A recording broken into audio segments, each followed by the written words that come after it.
Welcome to Nepal Now, the podcast where we discuss new ideas and approaches to move the country forward. My name is Marty Logan. Thanks for joining me for this episode, which, if you're counting, is number 52. You might be wondering what happened to the video version of the last episode, my chat with Sanjeev Chaudhary. Well, that's a good question. I received a rough cut and suggested 2 changes, and weeks later, I'm still waiting for the updated version. I promise to let you know if it ever appears. If you've been listening to Nepal Now for a while, you'll know that I sometimes switch up the usual one-to-one interview format. A couple episodes back, I was at a college collecting opinions from journalism students, and before that, I twice visited a village in Sindhupalchowk district to see the state of maternal health. Today is also different. This episode is based on an interview I first recorded for Strive, a podcast I host for Interpress Service, or IPS, news. We talk so much about Nepal, as an example, that I thought you might be interested in hearing it too. The focus is human rights, specifically a new approach to assessing countries' human rights performance.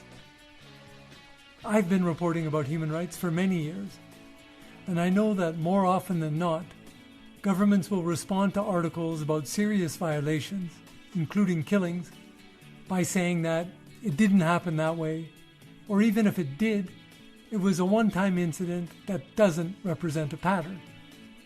And I think those types of reactions might be happening more often in this age of misinformation and disinformation. Too often the issue ends there, with no consequences.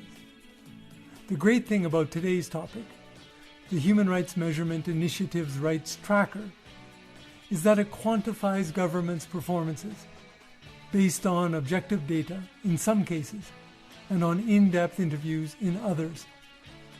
It's not a perfect system, as you'll hear, but combined with the existing naming and shaming approach, it could be a better way to ensure that human rights are respected. Please listen now to my chat with Stephen Bagwell from HRMI and the University of Missouri, St. Louis. Stephen Bagwell, welcome to Strive Podcast. Thanks for having me, Marty. I'm really excited to be here. Great. So what I find really interesting about the Human Rights Measurement Initiative is what I'm thinking of as the should be or could be element of the index. So for example, here in Nepal where I live, Nepal's HRMI score for right to food is 64%, meaning, if I understand correctly, that it has achieved 64% of what is possible. So I definitely want to ask you about how you determine that score, that 64%. But first, I'm really interested, why did you take this approach of trying to quantify human rights, countries' human rights performances? So there were a few reasons. The first, I think, is that coming from an academic standpoint, being sort of a human rights scholar, we see oftentimes qualitative stories, no matter how rich the detail, how rigorous those qualitative stories are compiled and discussed, that governments or other typically bad faith actors are able to just sort of wave their hands and say, oh, that's an isolated incident, or that's just your sort of impression of what happened. And then that allows them to sort of get away with the behavior because they don't take it seriously. They don't acknowledge that it is systematic and that it's representative of something that is going on in a widespread manner.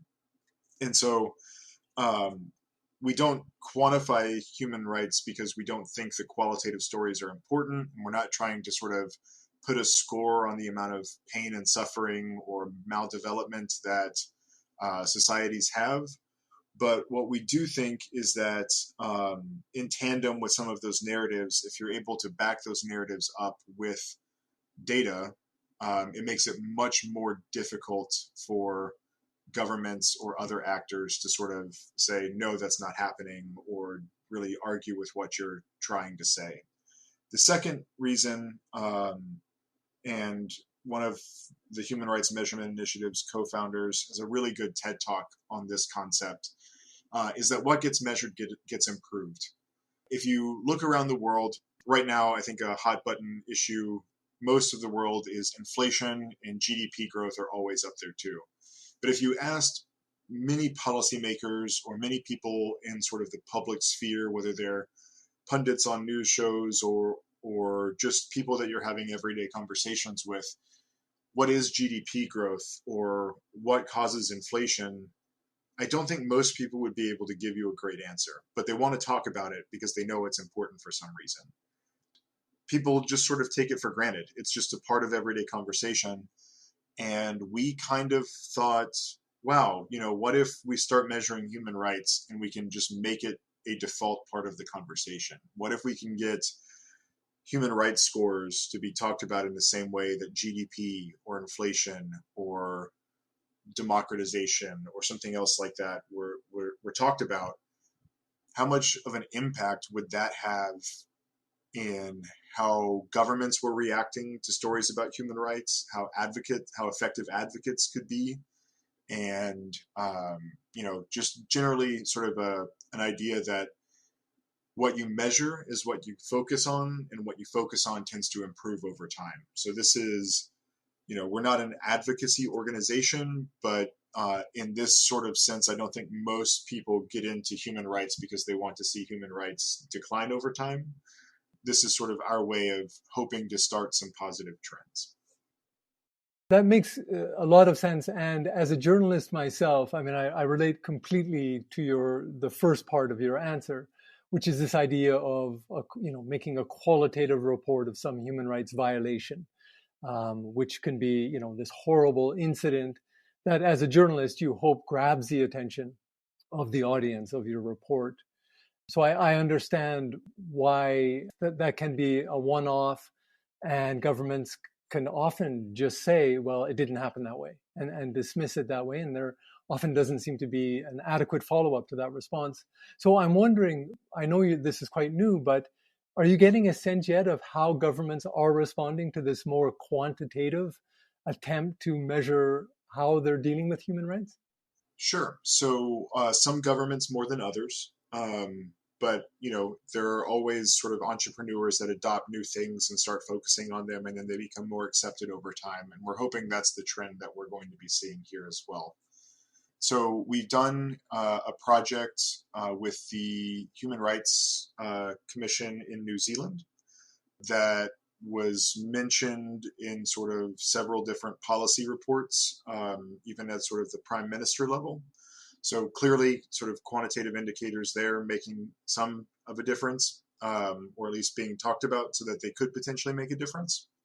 Mostly where we see sort of uptake and interest is by, at least so far, activists and some human rights commissions and some intergovernmental organizations and other civil society actors. So we're still working on getting more government buy-in. We're always looking to talk to governments or really anybody about our data, but we are starting to see more and more people use it.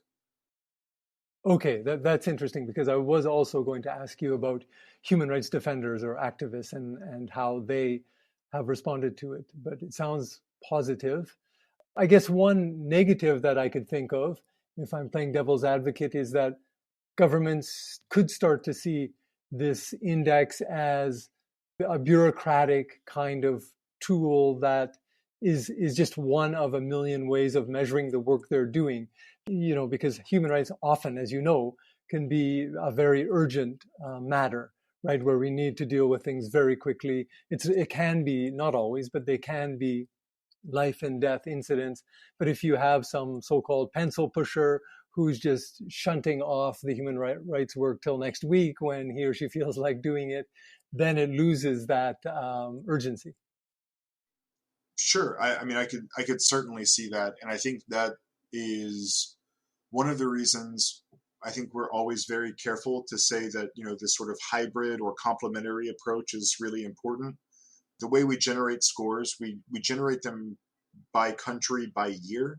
And so, there could be massive improvements between I'll say January and October in a country in a year, and we're not going to catch that until the next year.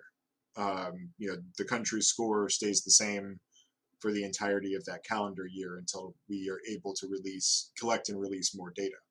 So, I think it's important to acknowledge that, even if we do a pretty good job of measuring what we're trying to measure, there are still limitations to that approach that are going to require other approaches sort of in complement with that. Okay, right. That makes sense. So getting back to what I mentioned in the beginning, can you explain exactly how you come up with the numbers? I don't think it's that complicated, but it would be great to hear it from you. Sure. So we have two different ways of generating human rights scores. For economic and social rights, we use data that governments and intergovernmental organizations report. So I think in your initial email, you mentioned the right to food in Nepal, and the data sources for that come from UNICEF, the World Health Organization, and the World Bank, and the Food and Agriculture Organization, FAO-STAT. So these initial indicator scores are not data that we're going out and generating. We're collecting those from existing sources. And most of the time, governments have some ability to say, this is how well we're doing on providing food for people, or this is how many children are stunted per 100 or per 1,000. Different indicators like that. Oftentimes it's government reporting agencies that do this. They report the data to the World Bank or to FAO-STAT. FAO-STAT looks at it, sort of makes sure it looks more or less correct. There might be some corrections, data harmonization, things like that. And then they will publish their sort of final indicator for the year. And that's when we collect it. And because economic and social rights, the international law basis there is the International Covenant on Economic and Social Rights, which sort of builds in an acknowledgement that countries can only do so much with the resources that they have, and they're probably not going to see universal fulfillment of economic and social rights all at the same time, right? This is not an immediate thing that happens, and this is not something that's supposed to happen sort of equally for all countries at all levels of development. And so what we do is we sort of take that international law and we kind of break it down a little bit, and we take the raw indicators that the intergovernmental organizations are reporting, and we then benchmark that by GDP as sort of our GDP per capita as sort of a proxy for the level of resources that a country has. And so for every country that we have data for, you'll see the raw indicator score. Maybe, Nepal does really well on the raw indicator score. I would have to dig in and look. But maybe they do really well on the raw indicator score for food, but then they're not doing as well as they could be or should be based on their level of income. And I know that was a follow-up question that you had as well, is what's the could be or should be, and how do we determine that? I think this is probably a good time to explain that a little bit as well. Sure, yeah, please go ahead. So what we do is we have these, a decade's worth of observations or more, and we look at what country has scored the best at that level of income, and whichever country that has scored the best in that 10-year range, that score at that level of income gets a 100%. So it's kind of a sliding scale. Like you've got a curve going up, you've got all these observations plotted. And the ones that are right on that curve all the way around are going to score 100%, meaning that they are doing the best they can with the resources that they have. And to see any further improvement, they really need either increased economic growth, they need foreign aid, or some other source of resources that would allow them to improve. So that's sort of where the 100% comes from, and sort of the score saying you're doing 64%. That's just the difference between the best scoring country at that income level and what we observe as Nepal's score at their level of income for that year. Does that make sense? Yeah, very much so. That's a great explanation. And I'm thinking, again, I find this really, really intriguing. And this approach for me, who's been, involved in and reporting on human rights for a long time, I like it. And I really hope that it does become something that is a tool that governments are using, and watching at the same time. So, okay, that was a great explanation of the ESC rights and how you do that. Now, please talk about political and civil rights. Sure. So, just to sort of tie the two together, right? I mentioned that most of our ESR data at least starts with data that's reported by governments or by intergovernmental organizations. For civil and political rights, we can't really rely on those sources. To my knowledge, I have never seen a government come out and say, hey, we tortured this many thousands of people per year, or we violated the assembly and association rights of this many hundreds of thousands of people this year, right? Governments tend to not be very forthcoming with civil and political rights violations. And so we looked around, and I should mention that one core aspect of everything that the Human Rights Measurement Initiative does is we have a principle of co-design. So we engage the communities that we are going to be using to collect our data and that we hope will use our data.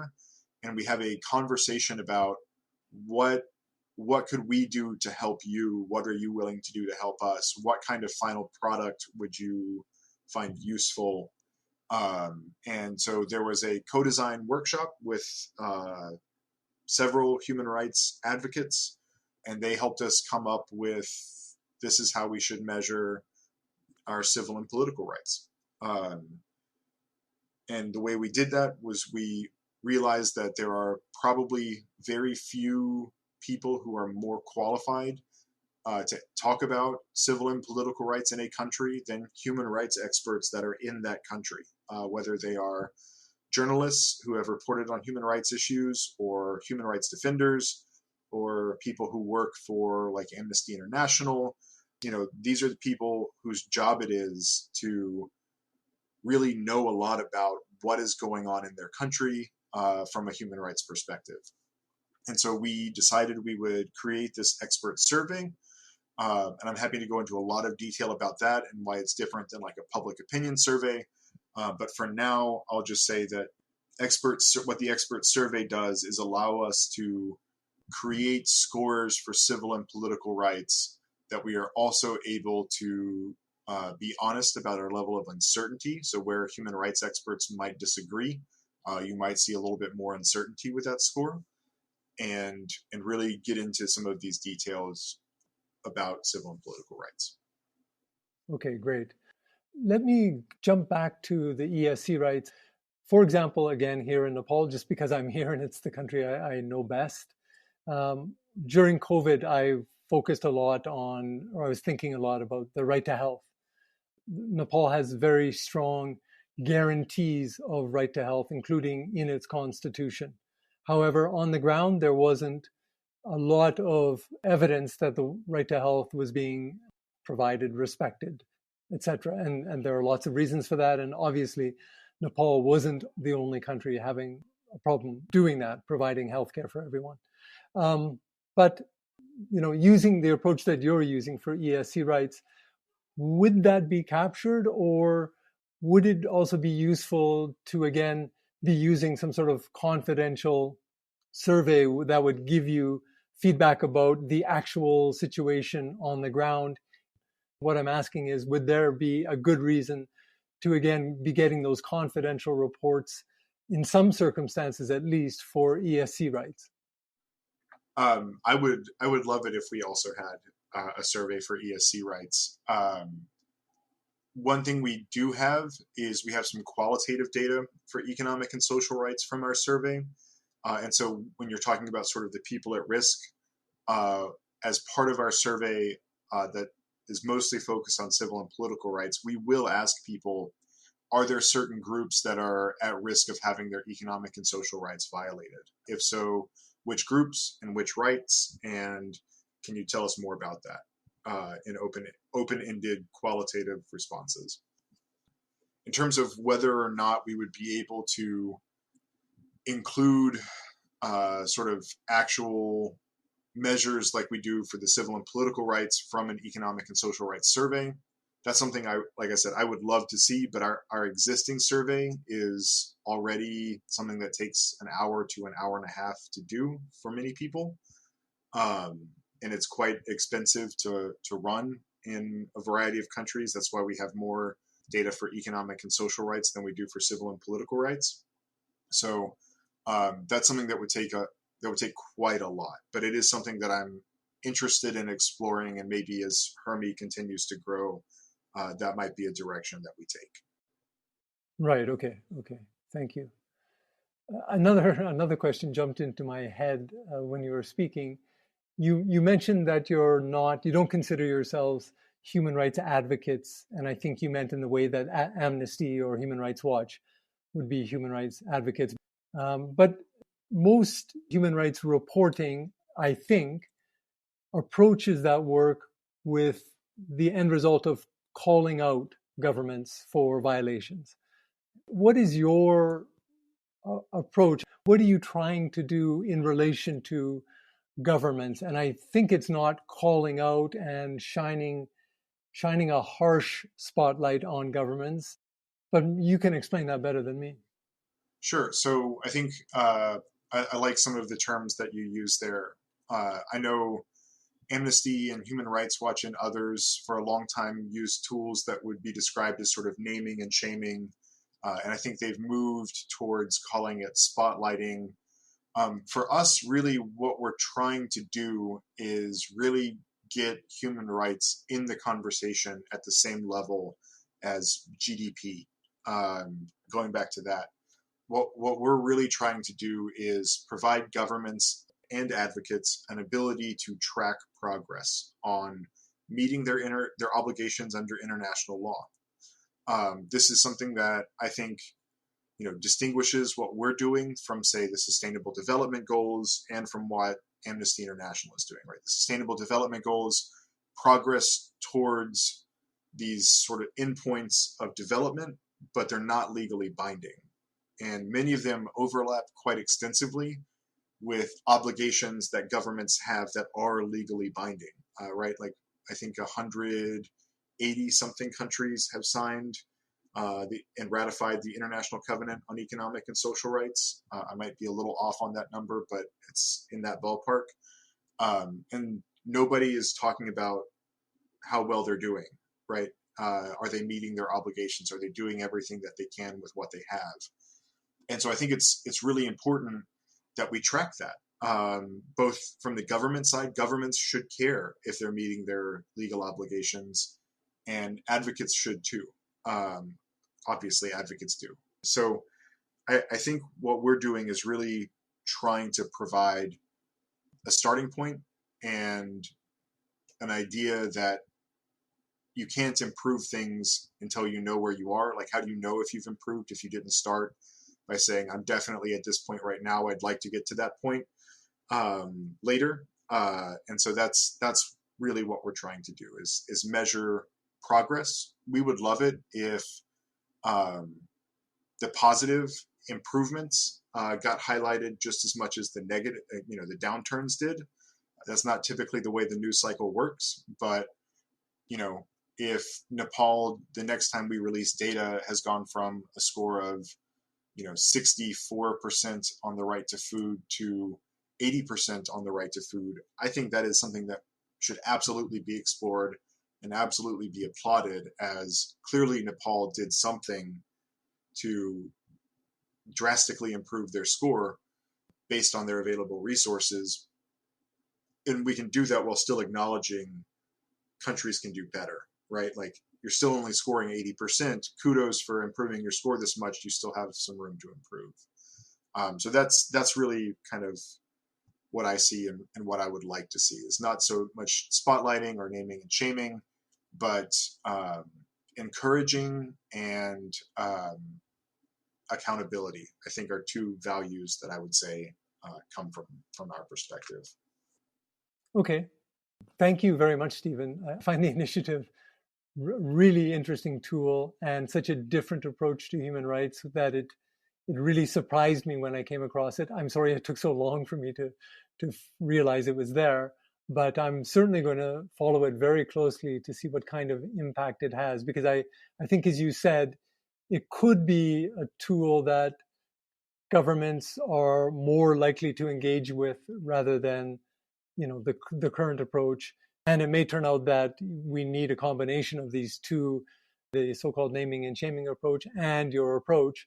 But anyway, I think it's always great to have another option for trying to improve the human rights situation. And thanks very much for explaining it. It can be a bit complex when you get into the weeds, but I think you did a great job of making it clear.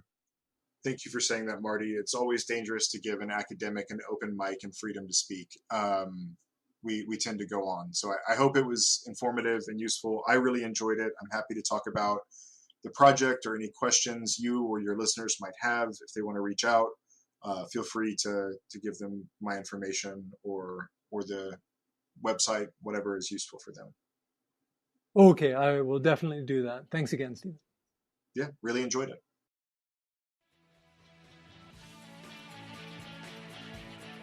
Thanks to Stephen Bagwell for chatting with me today. What do you think about this new human rights tool? Let us know on social media. We're at Nepal Now or at Nepal Now Pod on Twitter, Instagram, LinkedIn, and Facebook. My name is Marty Logan. I produce Nepal Now, and I'll talk to you again soon.